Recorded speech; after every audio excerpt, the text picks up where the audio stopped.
José Luis Valenciano, ¿vale? Que es arquitecto y asesor técnico del Gremi de Rajolers de la Comunitat Valenciana y bueno, es arquitecto titulado en la UPM y está desde 2007 en el Gremi de Rajolers y bueno, en su parte del departamento técnico, ¿no? Nos explicará las soluciones cerámicas industrializadas, la innovación y vanguardia y nos explicará un poquito pues, estas fachadas de ladrillo, los plazos, las soluciones, cómo optimizan los plazos y los costes, cómo la estructura que se dispone en el exterior pues, a modo de piel fijándose en la estructura del edificio y permitiendo dar continuidad al aislamiento térmico de la envolvente. Y bueno, principalmente nos explicará también los sistemas de SATE, como con el acabado cerámico de termoclinker y otros acabados cerámicos pues, que se pueden integrar en diferentes soluciones. ¿Vale? Cuando quiera, José Luis. Muy bien, muchas gracias. Cógelo por arriba. Muy bien. Bueno, voy a intentar contarlo. No sé si me va a dar tiempo a todo, pero porque el tiempo es limitado, me voy a poner el cronómetro y así lo controlo mejor.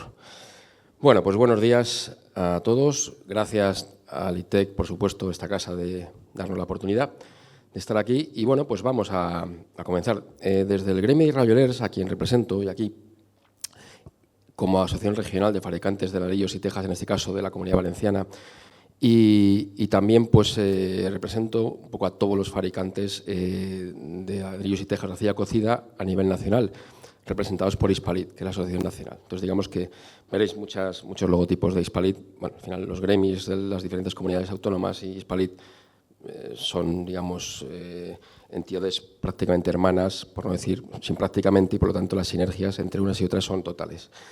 Bien, hoy vengo a hablar de las soluciones cerámicas y bueno, pues desde los gremis, desde Hispalit, nos gusta mucho defender la cerámica como un producto innovador, sostenible, actual. Queremos también siempre defender y quitarnos ese San Benito, si me permitís, en el sentido de que muchas veces a la cerámica se la tilda de algo antiguo, poco innovador, etcétera, e incluso se nos acusa de ser los causantes de la crisis del ladrillo, ¿no? Como si, bueno, ¿por qué no dicen la crisis de la ventana, ¿no?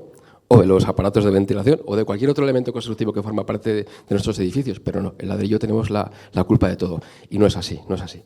Nuestros fabricantes asociados trabajan mucho y muy bien para que se les trate con un poquito más de cariño, ¿no? Entonces, bueno, pues cuando hablamos de soluciones cerámicas, lo primero que hay que decir es que son soluciones absolutamente sostenibles y respetuosas con el medio ambiente.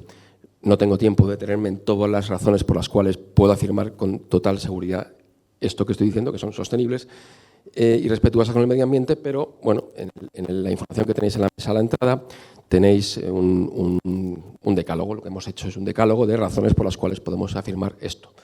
Hablamos de origen natural de la arcilla, extracción responsable de la misma, fabricación eficiente, sostenible, eficiencia energética de nuestras soluciones, seguridad de uso, o sea, buenas prestaciones técnicas en todos los ámbitos, ¿no? que pide el Código Técnico y el resto de normativas, confort y salud, durabilidad, ¿no? Es decir, de nada me sirve que un material sea fantástico y sea muy poco...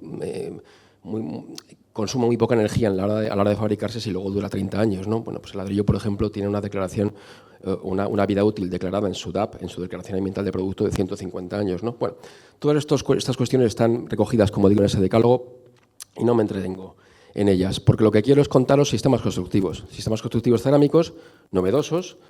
Algunos a lo mejor los conoceréis, otros no tanto, y bueno, pues la idea es un poco pues, demostraros que se pueden construir edificios con soluciones cerámicas y no por ello dejar de ser soluciones de vanguardia. Si hablamos de fachadas, no me voy a centrar en la primera parte, que serían fachadas de albañilería, tanto con mortero como en seco, porque digamos que no se podrían considerar industrializadas, y para ser fieles al objeto de la charla de hoy, pues vamos a centrarnos más bien en las soluciones de fachada que sí son industrializadas, que tienen ese componente claro de industrialización. Y vamos a hablar de termoclinker como una alternativa al SATE convencional, vamos a hablar de fachadas con tejidos como es Flexbrick o paneles prefabricados como puede ser MAPS o Murobrick. En este caso, termoclinker. Bueno, pues termoclinker, como digo, es un revestimiento de fachada que es una alternativa al SATE convencional hecho con mortero, ¿no? Al que todos nos viene a la mente como el SATE con sus diferentes capas, aislamiento y acabado con mortero, ¿no?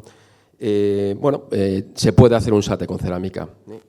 Y entonces, bueno, pues simplemente, como veis en la imagen, el concepto es muy sencillo, ¿no? Es unas planchas de aislamiento térmico entre 30 y 120 milímetros, eso depende de tu proyecto, la necesidad que tengas, ¿no? Y el acabado es cerámico, es un acabado de plaqueta cerámica, ladrillo clinker, con todas las ventajas que tiene un ladrillo clinker en cuanto a durabilidad, buen envejecimiento, buen comportamiento, higrotérmico, etcétera. Y bueno, pues la forma de colocar es muy sencilla. Esas planchas, que tienen una dimensión aproximada de 60 por 120 centímetros, se adhieren a la fachada y además van fijadas mecánicamente mediante espigas. Donde se alojan las espigas veréis ahí que luego se tapará con una plaqueta cerámica que se coloca adherida con mortero cola. Por supuesto, entre placa y placa se sellaría y al final luego se haría un rejuntado de las piezas de tal manera que el acabado final, que aquí se ve en alguna imagen, esto es de la página web extraída de Thermoclinker, que es uno de los fabricantes asociados. Bueno, todo lo que estoy enseñando son productos o soluciones cerámicas de los diferentes asociados de Gremi, Dispalit, de los diferentes gremios regionales. En la página web suya, pues si tú desplazas esa línea, pues vas viendo el antes y el después de colocar ese SATE, ¿no? Una vez que se ha terminado la fachada, tú no sabes que hay un SATE. Tú piensas que es una fachada convencional de ladrillo cara vista y no lo ves. Por lo tanto, bueno, pues esto en cuanto a ventaja a eficiencia energética es obvia, ¿no? La eliminación absoluta de los puentes térmicos. Esto es un ejemplo que nos gusta mostrar porque habla desde el punto de vista de la rehabilitación. En este caso no había lugar a duda porque es un edificio protegido en Madrid, en la calle Velázquez, y por lo tanto no había otra que rehabilitarlo con ladrillo, porque si no, no te hubiera dejado el ayuntamiento por incumplir ese grado de protección. Pero ¿cuántas veces nos encontramos edificios de fachada cerámica que fueron concebidos por los arquitectos en ese momento como una fachada cerámica, evidentemente con otras técnicas, otros requerimientos técnicos, otras normativas que no exigían?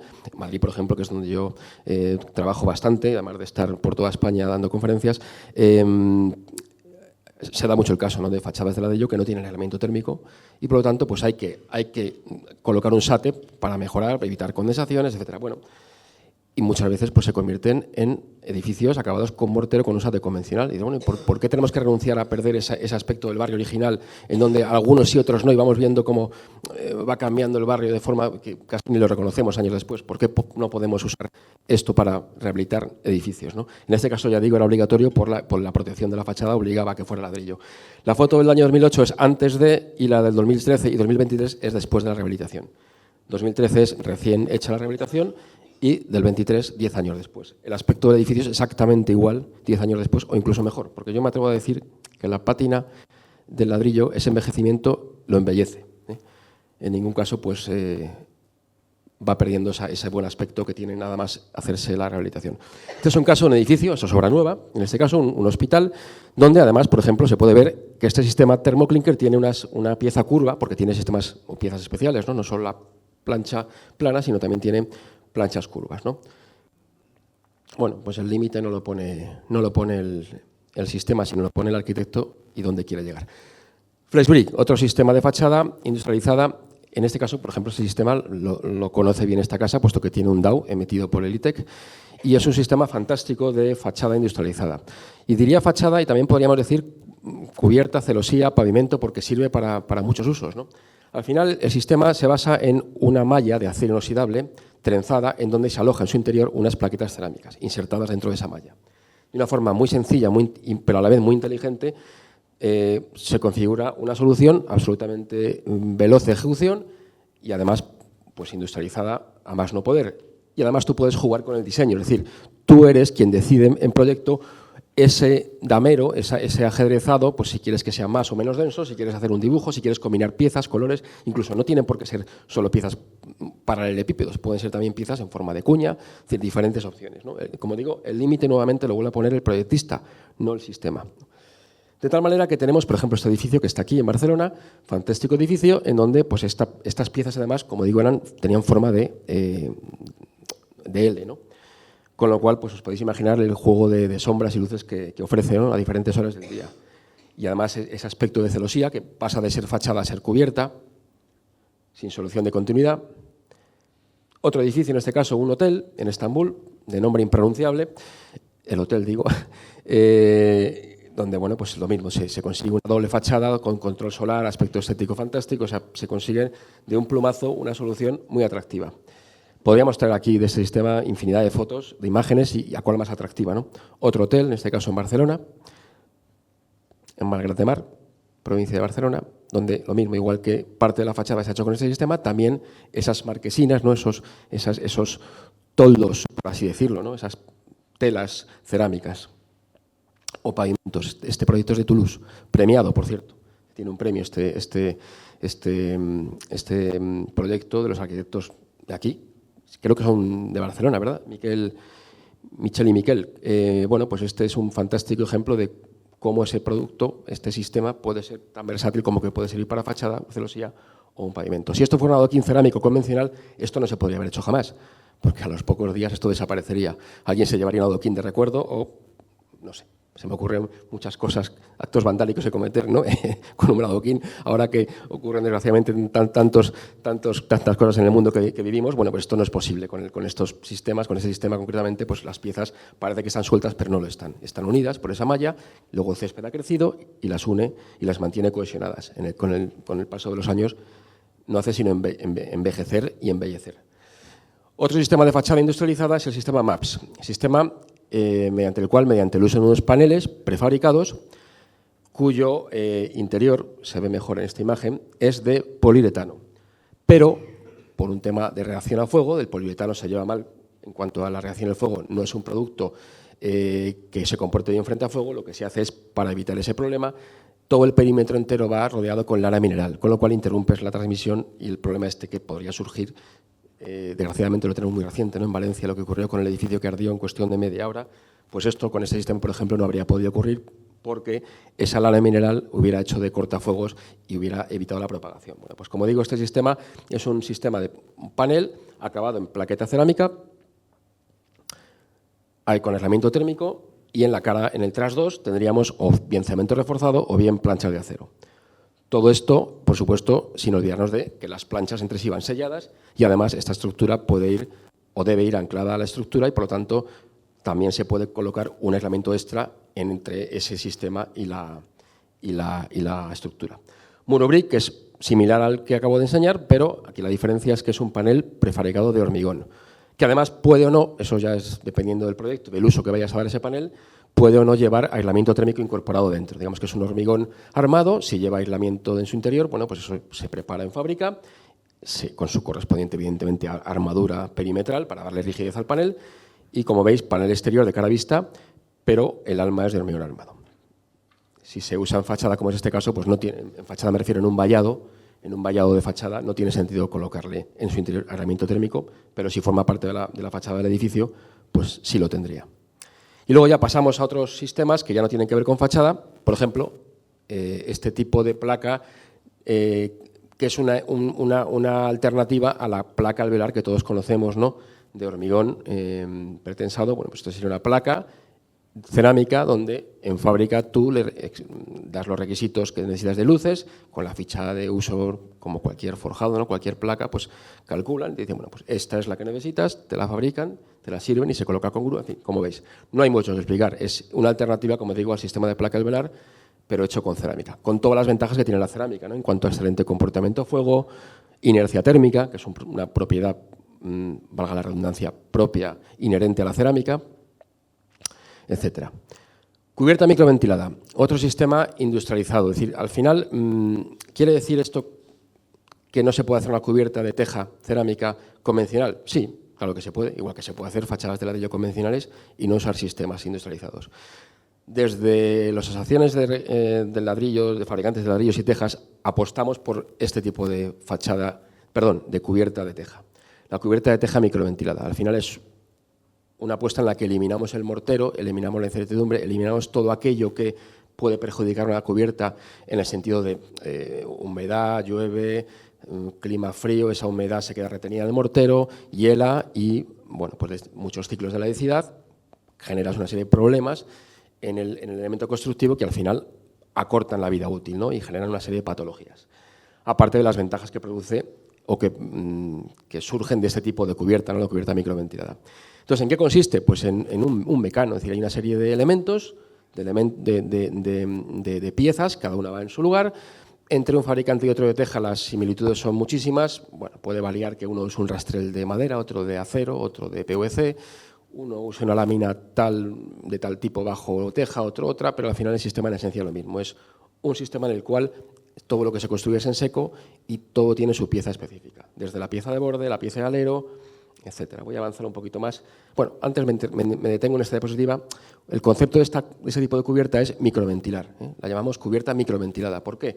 Porque, entre otras cosas, lo que se pretende es que entre la cara inferior de la teja y la parte superior del tablero que soporta esos rastreles se produzca un espacio entre 2 y 4 centímetros que, sumado a una abertura que dejamos en los aleros generalmente o en la parte baja de las, por ejemplo, limaollas, ese aire discurra por la cubierta y salga en la parte alta, es decir, cumbrera o parte alta de las limatesas. Entonces, de esa manera, mejoramos el comportamiento hidrotérmico del edificio, ahorramos en refrigeración en verano y además evitamos, por ejemplo, esto que decía, ¿no? de los ciclos de la helicidad. Permites que la teja seque mucho más rápido y no llegue húmeda a la madrugada, que es cuando se produce esa helada, y evitas ciclos de la helicidad.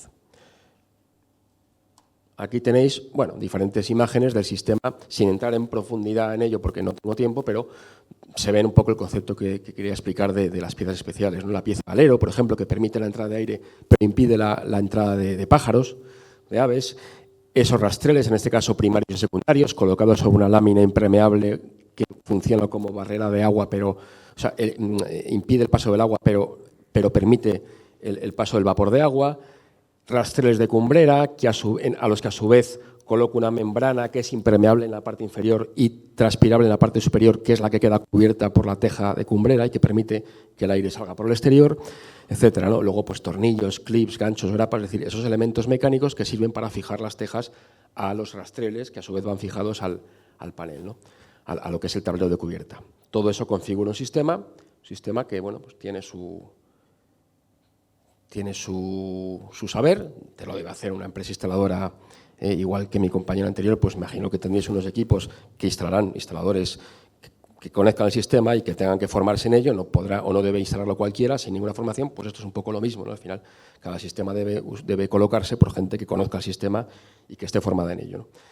Bueno, y además, ¿por qué no introducir en la propia teja el panel fotovoltaico, ¿no? ¿Por qué no podemos evitar, si se puede, la necesidad de taladrar esa teja para colocar un panel fotovoltaico encima, ¿no? Existen tejas en el mercado, diferentes fabricantes que tienen tejas fotovoltaicas que te la fabrican de la misma modulación que la propia teja, con lo cual, en lugar de poner teja, pones ese panel. Ahorras en gasto de teja, evitas riesgo de perforaciones de la teja, perforaciones de láminas, humedades a futuro, etcétera. Como digo, son diferentes fabricantes, pero el concepto es el mismo. Tejas fotovoltaicas. Bien, seguimos con el carrusel de soluciones constructivas cerámicas. Más soluciones industrializadas. Desde hace un tiempo, claro, al final el ladrillo, pues las paredes de ladrillo, las paredes interiores clásicas tienen rozas para alojar instalaciones, ¿no? Y una de las demandas que siempre se nos ha hecho en el sector es intentar evitar esas rozas. Bueno, pues para ello ha surgido lo que se llama Muralit sin rozas. Muralit es un tipo de solución cerámica que se basa en ladrillo gran formato con placa de yeso laminado adherida en sustitución del yeso tradicional y la propuesta es Muralit sin rozas. Son estas piezas, paso rápido, donde la pieza tiene unos orificios de sección elíptica verticales que además están marcados porque las estrías, en este caso verticales de la pieza, son más anchas donde se produce esa perforación, ¿no? Esa preinstalación. Y eso me permite saber luego dónde están esas canalizaciones. Hay que colocarlo siguiendo la verticalidad, claro, no interrumpirla y, por supuesto, pedirle al montador que no llene de pegamento o de escayola el de yeso escayola ese orificio, porque, claro, si no, estaríamos haciendo un mal negocio. Simplemente con esa precaución es una pared convencional. Una vez hecho eso, simplemente la existencia de rozas se reduce a la mínima expresión, como veis. Con lo que eso supone de sostenibilidad, de velocidad, de no generación de escombros, aprovechamiento del material, que antes he hablado de ello, ¿no? Del desperdicio, pues, etcétera. Bueno, por supuesto, hablar de las, ya para ir terminando, que me quedan 2 minutillos, hablar de las declaraciones ambientales de producto. Como he dicho antes, todas las soluciones cerámicas tienen sus diferentes DAP sectoriales que tienen que ver pues el calavista, la teja, la fábrica para revestir, etcétera. Pues cada una tiene, como digo, su declaración ambiental de producto, su ficha, y según está colgada, en el programa global EPD de AENOR. Y también existen las fichas sectoriales para las diferentes certificaciones que mi antecesor ha intervenido, lo ha contado perfectamente, luego no voy a contar más ni mejor. No voy a ser capaz de hacerlo mejor, os lo acaban de explicar, simplemente que sepáis que las soluciones cerámicas también tienen esas fichas sectoriales. Y por último, para terminar, comentaros que también estamos implementando las soluciones o los objetos BIM que ayudan a incorporar a vuestros proyectos las soluciones cerámicas comentadas y muchas otras que no he comentado, ¿no? Objetos BIM, como veis, pues diferentes tipologías de fachada, medianerías, particiones verticales, forjados, cubiertas, etcétera, etcétera. Y por último, comentaros que también hemos desarrollado una herramienta PIM que sirve para, una vez insertada esa herramienta en Revit, poder utilizar los objetos BIM de forma muy intuitiva y muy rápida, porque automáticamente esa herramienta lleva insertados todos los objetos BIM de las soluciones cerámicas, de tal manera que con facilidad, a golpe de un clic, las incorporas. Y además es una herramienta que ayuda mucho y muy bien a cumplir el código técnico, porque te ayuda a tomar decisiones y tú estableces una serie de criterios y ella te filtra y te dice, pues en base, por ejemplo, a los criterios térmicos, quiero soluciones de fachada que cumplan una transmitancia no mayor de tanto. Entonces ya te criba y te dice, estas son las soluciones que van a cumplir los requisitos que tú pides. Evidentemente, cuanto más restrictivo seas, pues menos soluciones te va a dar, claro, porque al final cuanto más exigente seas, pues menos abanico tienes. Pero al final te facilita mucho a la hora de proyectar con soluciones y objetos BIM. Y sin más, con esto termino y nada, pues lo dicho, ha sido un placer. Perdonadme la velocidad, he ido un poco rápido quizás, pero había, como habéis visto, mucho que contar y poco tiempo. Así que nada, gracias. Muchas gracias, José Luis, sobre todo por ajustar ahí el tiempo, porque vamos justitos y ya nos queda solamente una ponencia. Gracias por ese decálogo de las 10 razones de la sostenibilidad, que así que nos ayuda también un poco para comprender este producto, que a la vez he conocido su versatilidad hasta tal punto que he visto que hacéis hasta toldos. Ya hablaremos un día de motorizarlos, a ver. Y bueno, sobre todo el ver incluso cómo aplicáis las tejas fotovoltaicas, que es increíble, que me parece una idea bastante interesante, que había visto en otras marcas y tal, pero no me acababan de convencer. Esta parece que está muy bien desarrollada. Y también remarcar el PIM, ¿no? Lo que comentabas un poco para facilitar el uso de BIM, de los productos BIM, que muchas veces muchos fabricantes nos quedamos en una simple biblioteca, ¿no?